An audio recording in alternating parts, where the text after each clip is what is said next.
اتنی بات تو سارے لوگوں کو پتہ ہوگی کہ اب ہمارے زندگی کا ایک باب 14ویں شعبان کو بند ہو جائے گا اور 15ویں شعبان کو ہمارے نئے سال کے تمام معاملات کا دروازہ پھر سے کھولا جائے گا.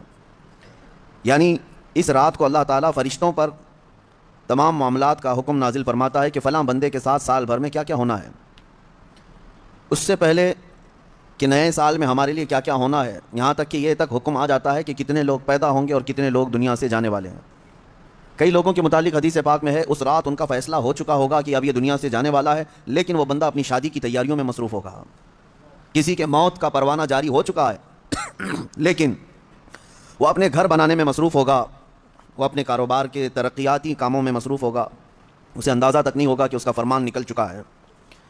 لیکن اس سے پہلے کی ایک بات کہ 15ویں شعبان کو ہمارے متعلق کیا کیا احکامات نازل ہوں گے یہ سال شروع ہونے پر ہے. لیکن اس سے پہلے کہ ہمارے اعمال جو پیش ہوں گے اللہ کی بارگاہ میں سال بھر کے، اس سلسلے میں تو اب ہم غور کر سکتے ہیں، اس لیے کہ یہ بھی فرمایا گیا کہ خاتمے پر سب کچھ دار و مدار ہے اعمال کا. جو آپ لوگ سنتے ہیں نا، first impression is the best impression, لیکن یہاں پر اس کے برعکس ہے، last impression is the best impression. زندگی کے آخری وقت جو اعمال ہیں انہی کا اعتبار ہوگا. تمہارے زندگی کا دروازہ بند ہونے سے چند ثانیے پہلے جو تم کر رہے تھے اس کا اعتبار ہوگا. اسی لیے فرمایا گیا، میرے آقا صلی اللہ تعالیٰ علیہ وسلم نے ارشاد فرمایا، اللہ تعالیٰ نے کسی کو جنتی لکھا ہے کسی کو جہنمی، لیکن ہوتا یہ ہے کہ ایک بندہ نیک کام کر رہا ہے زندگی بھر، اچھے اعمال کرتا رہتا ہے، لیکن اس کے متعلق لکھا گیا کہ جہنم میں جانے والا ہے. ہوتا کیسے ہے؟ فرمایا گیا موت کے آنے سے چند دنوں پہلے یا چند لمحوں پہلے وہ ایسے گندے کاموں میں مصروف ہو جاتا ہے جو جہنم کی طرف لے جاتے ہیں، انہی کاموں میں اس کی موت ہوتی ہے اور خاتمے پر ہی سب کچھ دار و مدار ہے، پھر اسے دوزخ کی طرف لے جایا جاتا ہے. اور کسی کے متعلق اللہ تعالیٰ نے جنتی لکھا ہے جبکہ اس کے کام برے تھے، زندگی میں عجب عجب کام کیا کرتا تھا. یہ کیسے؟ فرمایا گیا کہ وہ برے کاموں میں مصروف تو رہتا تھا لیکن موت سے پہلے اچانک وہ اللہ کی طرف آ گیا، مسجدوں کی طرف آ گیا، یہ محافل میں بیٹھنے لگ گیا، اور اسی اسنا میں اس کی موت ہوئی. تو آخر میں جو کچھ کرتا تھا اسی کا اعتبار کیا جائے گا اور اسے جنت بھیج دیا جائے گا. میرے عزیزوں، اب 15ویں شعبان سے پہلے ہے، میرے خیال سے 4 یا 5 دن بچے ہیں. اس سال جو کچھ بھی گزرا ہے اس پر اب ایک دروازہ بند ہوگا اور اللہ کی بارگاہ میں اس سال کی کتاب پیش ہوگی. بہرحال خلاصہ کلام یہ ہے، 4-5 دن باقی رہ گئے ہیں 15ویں شعبان کو، اور اس سال کا چیپٹر کلوز ہونے جا رہا ہے. ہمارے سارے اعمال اللہ کی بارگاہ میں پیش ہوں گے، فرشتے لے کر کے جائیں گے، مولا پچھلے سال 15ویں شعبان سے لے کر اس سال کے 14 شعبان تک ان لوگوں نے یہ سارے کام کیے. اب تمہیں پتہ ہے، اللہ کو پتہ ہے کیا کیا کیے. تم نے کتنی نمازیں چھوڑی وہ بھی لکھا ہوگا، کتنے روزے تم نے رمضان میں پچھلے مس کیے وہ بھی لکھا ہوگا، کتنے زکوٰۃ دبا کر کون بیٹھا ہے وہ بھی لکھا ہوگا، کتنے تم نے لوگوں کے مال کھائے وہ بھی لکھا ہوگا، کتنوں پر غلط نگاہ ڈالی وہ بھی لکھا ہوگا، کتنوں کے ساتھ دھوکہ کیا ہے وہ بھی لکھا ہوگا. یہ تمام چیزیں تو اس میں لکھی ہوئی ہیں، اور اسی حالت میں اب یہ جانے والے فرشتوں کے ہاتھوں اللہ کی بارگاہ میں رپورٹ جا رہی ہے. تم 1000 چلاؤ رپورٹ تو جائے گی، کیونکہ فرشتے وہ نہیں ہیں جو رشوت لے کر رپورٹ بدل دے. ہاں، انکم ٹیکس والے نہیں ہیں وہ اللہ کے فرشتے ہیں. لا یعصون اللہ ما امرهم ویفعلون ما یؤمرون.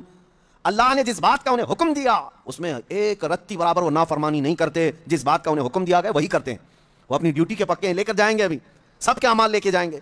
پیچھے گھوم کر کے دیکھ لو سال بھر میں کیا کیا کیے ہو، تمہیں اچھی طرح سے معلوم ہوگا کس مہینے میں کیا کیا عمل ہوئے ہیں. بھول جاتے ہو تو یہ اور ایک بڑا عذاب ہے. اگر گناہ کر کے بھول جاتے ہو تو یہ اور ایک بڑا عذاب ہے. یاد رکھو گے تو آگے کی زندگی اچھی ہو سکتی ہے. لیکن اب رپورٹ جا رہی ہے. ایک کام کر سکتے ہو، رشوت تو نہیں دے سکتے انہیں، کسی طرح کی لالچ بھی نہیں دے سکتے فرشتوں کو، اے فرشتوں میری یہ چیز چھپا دینا، یہ چیز چھپا دینا، کچھ نہیں کر سکتے. ایک چیز ہے، قرآن میں اللہ نے فرمایا ان الحسنات یذھبن السیئات. کچھ نیکیاں ایسی ہیں کہ اگر تم کرو گے تو برائیوں پر پانی پھیر دیا جائے گا.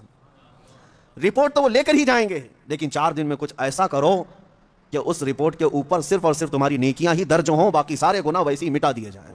یہ ہو سکتا ہے آج کے ذکر کو بھی نہایت ہی خلوص کے ساتھ اللہ کی بارگاہ میں اپنے پچھلے تمام گناہوں سے توبہ کرتے ہوئے کھڑے ہو جاؤ، اور اس کے بعد یہ عہد بھی کرو کہ اے اللہ میں سچی توبہ کے ساتھ تیرے دربار میں آیا ہوں.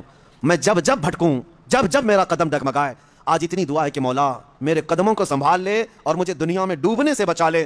جب تک زندہ رہوں اپنی رحمت میں جگا دے، جب آنکھیں بند ہوں تو دامن مصطفیٰ میں مجھے جگہ عطا کر دے. بس اس دعا کے ساتھ میں اپنی گفتگو کو ختم کرتا ہوں. اللہ کریم ہمیں بچے ہوئے ان دنوں میں نیکیاں کثرت سے کرنے کی توفیق عطا فرمائے اور رمضان المبارکہ تک ہماری زندگی کو اللہ دراز فرمائے. دعاؤں کی درخواستیں آئی ہیں امتحانات میں کامیابی کے لیے، جمعہ میں بھی میں نے دعا کیا ہے، اللہ تبارک و تعالیٰ اس ذکر کی محفل کی برکت سے ہمارے جتنے بچے امتحانات میں ہیں، غیب سے مولا ان کو کامیابی عطا فرما، اور خاص طور پر ان بچوں کے لیے جو ذکر میں آتے ہیں، ان کے لیے میرے دل سے دعا ہے کہ مولا انہیں محروم نہ فرما۔ یہ رب ذوالجلال یہ تیرے ذکر کے نام کی لاج رکھ لے کہ ان بچوں کے دلوں میں یہ یقین پیدا رہے کہ انہیں کامیابی جو ملی ہے تو وہ اللہ کے ذکر کی برکت سے ملی ہے۔ انشاءاللہ العزیز ایک بار پاس ہوں گے تو پھر اگلی بار دیکھیں محفل بھر جائے گی ویسی، اور انشاءاللہ اگلی بار پھر 12ویں والے ہی رہیں گے، ہاں پھر وہی لوگ رہیں گے جن کا ایگزام آ رہا ہوگا۔ اللہ کرے کہ ایسا ہی ہو، یہاں سے اگر کامیابی ملتی ہے تو اس سے بہتر چیز اور کیا ہو سکتی۔ ہاں میرے عزیزو، اللہ تعالیٰ تمہارے دلوں کو یہیں پر لگائے رکھے، اور جو بیمار ہے مولا ان سب کو شفا کاملہ عاجلہ نصیب فرمائے۔ اللہ رب محمد، بیچ والے بیٹھے رہے۔